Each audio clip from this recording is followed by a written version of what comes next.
नमस्कार। जनशोध न्यूज़ में आपका स्वागत है। मैं प्रदीप तिवारी। कभी न कभी आपने हेल्थ इंश्योरेंस का नाम ज़रूर सुना होगा, या तो आपने हेल्थ इंश्योरेंस करवाया होगा, या आप उसको करवाने की अवश्य सोच रहे होंगे।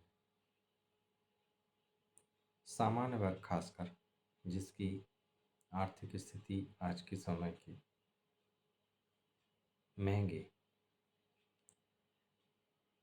स्वास्थ्य के खर्च को या इलाज के खर्च को सहन करने की स्थिति में नहीं है, वो कभी न कभी हेल्थ इंश्योरेंस के बारे में ज़रूर सोचता है। मगर भारत में हेल्थ इंश्योरेंस कंपनियों की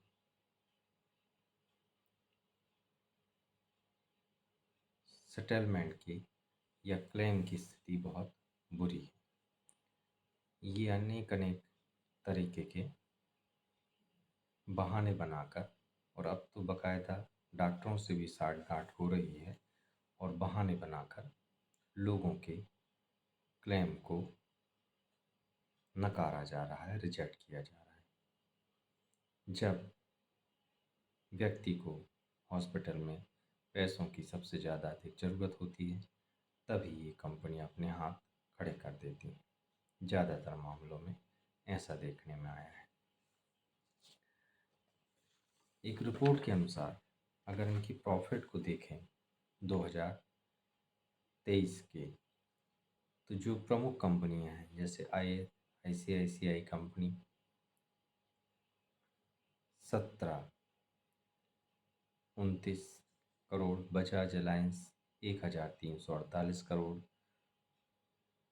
the new India insurance 1055 crore, HDFC Ergo 653 crore, Tata AIG 553 crore, Shriram 372 crore, Reliance 271 crore, Cholamandalam 199 crore, SBI 184 crore और यूनिवर्सल सैंको 177 करोड़ का नेट प्रॉफिट कर रही हैं। और ये प्रॉफिट जो है टैक्स काट कर नेट प्रॉफिट है, मतलब ये शुद्ध लाभ जिसे कहेंगे कंपनी का, वो है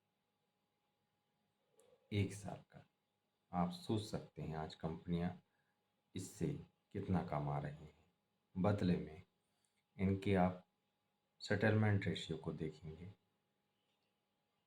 तो आंकड़े बड़े अच्छे दिखेंगे, परंतु ज़मीनी हकीकत बिल्कुल इससे जुदा है। तो जब आप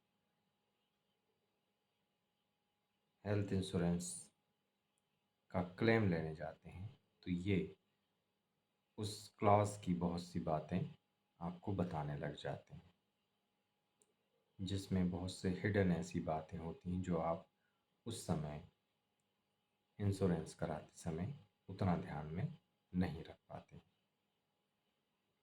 उसका फ़ायदा उठाकर ये कंपनियां आपको क्लेम देने से साफ मना कर देती हैं, और तब इसके सहारे बैठी आम आदमी, मिडिल क्लास मैन की हालत खराब हो जाती है, क्योंकि दूसरे छोर पर बैठे मेडिकल के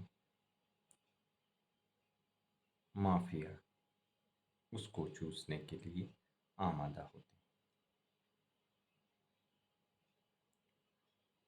इस सब पर ना तो सरकार की नज़र है, और ना उसके पास में इतनी फुर्सत है कि वो आम लोगों के इस मुद्दे को ध्यान से सुने, समझे और उसका हल निकाले। इन सब के बीच में आम आदमी इस मकड़ जाल में उलझा हुआ है। उसे ये भी समझ में नहीं आता कि वो इंश्योरेंस करवाए या ना करवाए, और जब करवाए और उसका सेटलमेंट सही ना हो, उसे क्लेम सही ना मिले, तो वो आखिर क्या करें, क्योंकि शिकायतों के तो भंडार पहले ही भरे पड़े हैं।